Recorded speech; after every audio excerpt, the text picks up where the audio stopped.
Та хүүхдийнхээ нүдний хараанд анхаарч байсан уу? Зарим хүүхэд төрөхдөө харааны асуудалтай байх нь бий.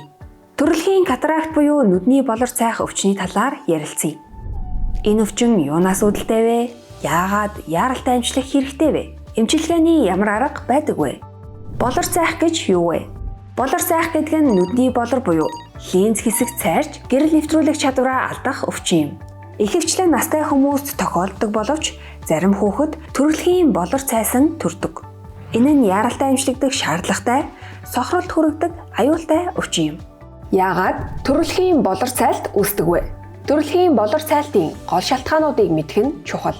Үүнд генетикийн хүчин зүйлс, жирэмсний явцдах халдвар, жирэмсний үеийн шин тэжээлийн дутагдал, жирэмсний үед зарим эм бэлтгэл хэрэглэнтэй холбоотой байж болно. Яагаад яаралтай эмчлэх хэрэгтэй вэ? Хүүхдийн харааны хөгжил эхний өдрүүдэд, эхний саруудад маш хурдан явагддаг. Хэрэв болорч цайлтыг эмчлэхгүй бол хүүхдийн тарих нүднээс ирэх мэдээллийг хүлээн авч чадахгүй болж харааны хөгжил зогсно. Тиймээс аль болох эрт оншилж эмчилгээнд хамруулах нь чухал юм.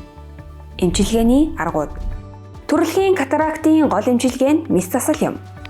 Ихэнхдээ 2 сар хүрэхээс өмнө насанд мэс засал хийх шаардлагатай. Мэс заслын үед хиймэл болор суулгах эсвэл мэс заслын дараа харааны шиг контакт линз зүүх шаардлагатай. Урт хугацааны тавилан.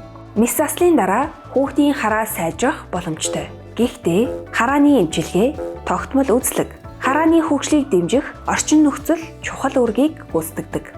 Хэрэв болорч цайлтыг цаг тухайд нь оншилж эмчилбэл хүүхдийн хараа хэвийн хөгжих боломжтой. Харин хожимд бол сохролт хүргэнэ. Хэвийн хараа хүүхдийн ирээдүйг тодорхойлно. Хэрэв та хүүхдийнхээ нүдний хараанд асуудал байна гэж сэжиглэж байвал мэргэжлийн эмчид яаралтай хандаарай. Эрүүл хараа гэрэлт ирээдүйн эхлэл.